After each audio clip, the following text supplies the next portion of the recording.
सभी सम्मानित साथियों को जय सिया राम। साथियों, मैं लंबे समय से बाहर था और बीच में एक आष्टा क्षेत्र को लेकर खबर पता चली थी और उस पर इस बात की संतुष्टि है कि जो गेल इंडिया एक कंपनी यहाँ पर लगा रही प्रोजेक्ट, उसको लेकर के उस क्षेत्र के संबंधित गांव के भौरी, भौरा, अरन्याराम, अरन्या दाऊद, सोबाखेड़ी, दोनिया, बागेर सहित सभी किसान भाइयों ने जागरूकता का परिचय दिया और इसके साथ साथ ही अपने अधिकारों के लिए लोगों को जागरूक किया। इस बात की खुशी है कि हमारे किसान भाई जागरूक है और अपने अधिकारियों को लड़ने के लिए तैयार है। साथियों, यह लड़ाई बहुत लंबी है और एक बात और मैं कहना चाहता हूँ साथियों, यह लड़ाई राजनीतिक नहीं है। यह लड़ाई किसान परिवार की, इस क्षेत्र के चाहे किसान हो, मजदूर हो, एक एक नागरिक के अधिकार की लड़ाई है।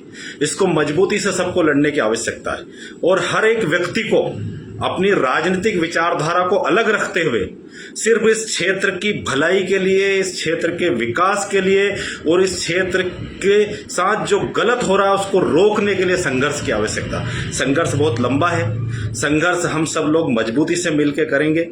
मेरा इन गांवों के सम्मानित साथियों के अलावा भी पूरे आष्टा क्षेत्र के साथियों से निवेदन है, आष्टा क्षेत्र के जनप्रतिनिधियों से निवेदन है, आष्टा क्षेत्र के जो अपने आप को पार्टी के पदाधिकारी मानते हैं, उन सब नेताओं से भी निवेदन है कि यह अवसर राजनीतिक विचारधारा के साथ संघर्ष करने का नहीं है।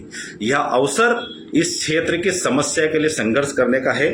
मान लीजिए एग्जाम्पल के लिए कि मैं हरपाल ठाकुर, मैं कांग्रेस का पदाधिकारी हूँ, तो मुझे सोचना क्षण भर के लिए भी नहीं चाहिए कि मैं कांग्रेस का पदाधिकारी हूं, इसलिए मुझे क्या करना है और क्या नहीं करना है। मुझे ये सोचना चाहिए कि हमारे क्षेत्र के, चाहे बागेर के, भौरी के, भोरा के, अरन्या दाऊद के, अरन्याराम के, सोबाखेड़ी के, दोनिया के सारे किसान भाइयों और किसान परिवारों के साथ मुझे खड़े रहना चाहिए और ये संघर्ष हमारे भारत के झंडे तिरंगे के साथ होना चाहिए।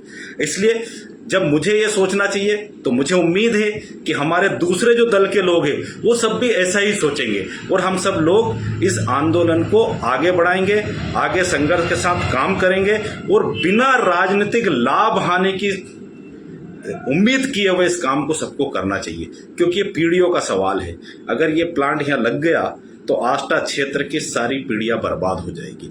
उसे बचाने के लिए और हमारे किसान भाइयों को बचाने के लिए और इस क्षेत्र को बचाने के लिए मजबूती से संघर्ष करने की जरूरत है।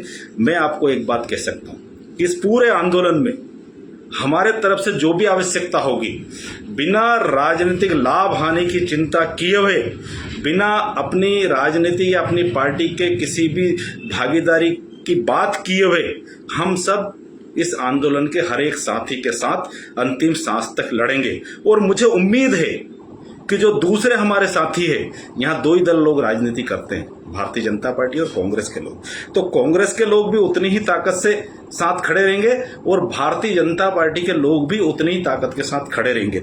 जब दोनों दल के लोग एक साथ एक मुद्दे पे एक विचार से खड़े रहेंगे तो मुझे उम्मीद है कि निश्चित तौर से ये समस्या जो हमारे ऊपर आई है, ये जो संकट आष्टा क्षेत्र के ऊपर आया है, ये टल जाएगा। मुझे उम्मीद है ये लंबी लड़ाई है, एकदम जोश की लड़ाई नहीं है, एकदम कानून को हाथ में लेने की लड़ाई नहीं है। हम तो ये कह सकते हैं कि ये सत्य और अहिंसा के आधार पर संघर्ष को करने की जरूरत है और आप सब लोग करेंगे। इसमें आप सब किसान भाई जो आदेश हम सब लोगों को देंगे उसका हम पूरी तरह से पालन करेंगे। आप सबको इस लंबी लड़ाई के लिए और इस लड़ाई की जीत के लिए मेरे तरफ से, मेरे परिवार की तरफ से शुभकामनाएं। धन्यवाद। जय हिंद, जय भारत।